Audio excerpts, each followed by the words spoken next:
Assalamualaikum warahmatullahi wabarakatuh. Perkenalkan, nama saya Lina Umayyatul Hasanah, NIM 2010221026. Di sini saya akan menjelaskan tentang pengertian teks narasi. Apa sih teks narasi itu?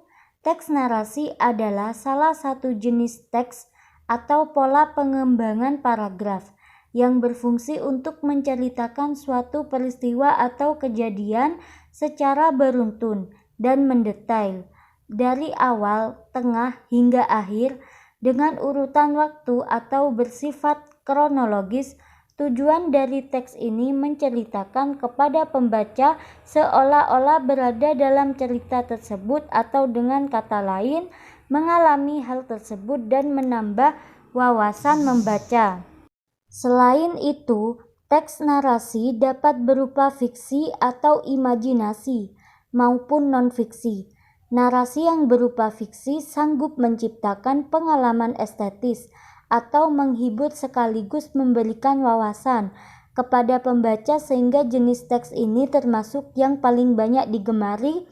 Terdapat 3 hal utama dari teks narasi: tokoh, kejadian, dan latar atau ruang atau waktu. Ciri teks narasi. Teks narasi berisi peristiwa baik nyata, imajinasi maupun gabungan dari keduanya. Teks narasi terdiri atas beberapa paragraf yang tiap-tiap paragraf menitikberatkan pada perbuatan atau peristiwa sehingga berusaha untuk menampilkan apa yang terjadi. Teks narasi disusun berdasarkan kronologi atau urutan waktu yang di dalamnya terdapat konflik agar menarik. Pada salah satu jenis teks narasi terdapat unsur amanat di dalamnya. Teks narasi ekspositorik atau karangan biografi. Teks narasi jenis ini bersifat untuk memberikan informasi mendetail secara runtun agar menambah wawasan pembaca, seperti teks cerita seseorang tokoh atau biografi dan peristiwa bersejarah.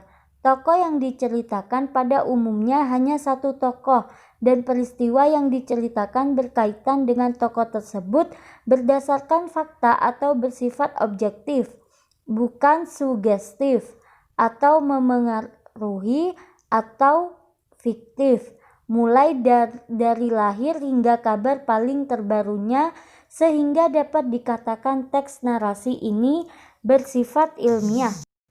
2. Teks narasi sugestif. Teks narasi jenis ini bersifat untuk memberikan maksud atau pengaruh dan pesan atau amanat tertentu kepada pembaca. Tujuan dari teks narasi jenis ini memberikan sugesti untuk menggerakkan hati pembaca untuk mempercayai suatu hal dengan cara penyajian yang membuat pembaca seolah-olah melihat dan mengetahui maksud dari penulis. Yang ketiga, teks narasi artistik. Teks narasi jenis ini dapat bersifat fiksi maupun non-fiksi, pada umumnya imajinatif dengan menggunakan bahasa kiasan atau lambang atau figuratif dengan tujuan memberikan kepada pembaca sebuah hiburan. Teks ini mengandung amanat yang pada umumnya bersifat tersirat.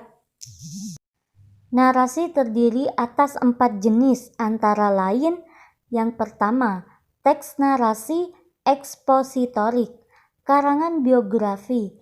Teks narasi jenis ini bersifat untuk memberikan informasi mendetail secara runtun agar menambah wawasan pembaca, seperti teks cerita seseorang tokoh atau biografi dan peristiwa bersejarah. Tokoh yang diceritakan pada umumnya hanya satu tokoh dan peristiwa yang diceritakan berkaitan dengan tokoh tersebut berdasarkan fakta atau bersifat objektif, bukan sugestif atau memengaruhi ataupun fiktif, mulai dari lahir hingga kabar paling terbarunya, sehingga dapat dikatakan teks narasi ini bersifat ilmiah. 2. Komplikasi. Bagian ini mulai menghadirkan konflik yang nantinya akan berkembang makin rumit hingga mencapai klimaks yang setelahnya anti klimaks dan berangsur-angsur akan menghilang. Yang ketiga, resolusi. Bagian ini menyajikan jalan keluar dari konflik sehingga berbagai permasalahan akan terselesaikan dan sebagai tanda cerita akan berakhir. Yang keempat yaitu koda. Koda atau ending adalah bagian pada teks narasi yang menyajikan akhir dari cerita. Akhir dari sebuah cerita dapat berupa akhir yang bahagia, akhir yang sedih, ataupun akhir yang menggantung. Sekian dari saya, terima kasih. Wassalamualaikum warahmatullahi wabarakatuh.